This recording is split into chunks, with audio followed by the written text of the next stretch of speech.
Oncidium.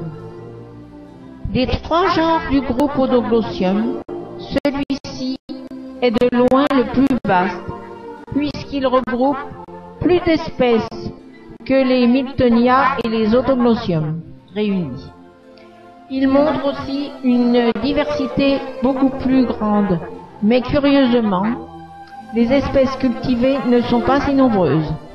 Ces plantes épiphytes sont largement répandues dans toute l'Amérique du Sud. On en trouve également jusqu'au Mexique et en Floride, ainsi qu'aux Antilles. Les oncidiums ont des modes de croissance extrêmement variés. Il y a ceux qui ont des pseudobulbes, verts semblables à ceux des Odoglossium, mais produisant de très longues hampes florales avec des fleurs petites et curieusement dessinées, au grand label très décoratif. Les jaunes d'or vifs et les teintes automnales, brun, bronze prédominent.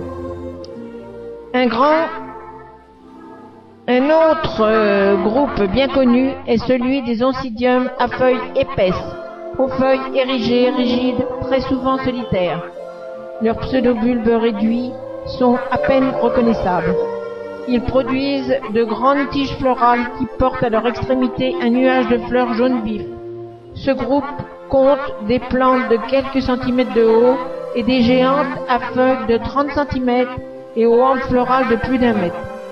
Ces oncidiums réclament des températures un petit peu plus élevées que ceux munis de vrais pseudobulbes. Ils ont besoin d'une bonne humidité pour fleurir. Ils réussissent bien dans les régions les plus ensoleillées des États-Unis.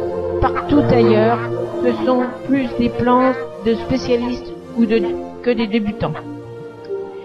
Ce sont des plantes vigoureuses qui ressemblent à de grands Odoglossium, aux longues hampes florales parfois ramifiées.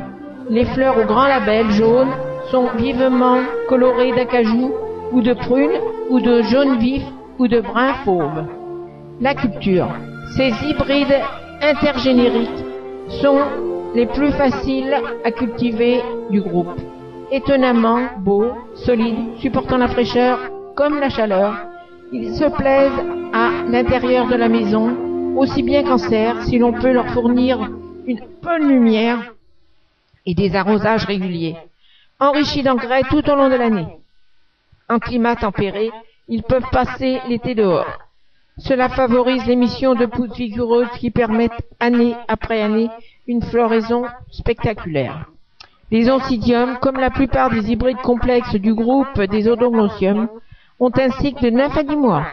C'est le temps qu'il faut à la plante pour produire un pseudobulbe et fleurir avant que la nouvelle pousse de la saison démarre. On rempote lorsque c'est nécessaire, juste au début de la nouvelle période de croissance, en évitant les mois les plus chauds ou les plus froids. Vous pouvez rempoter une plante au printemps ou à l'automne, tant qu'elle n'est pas en fleurs.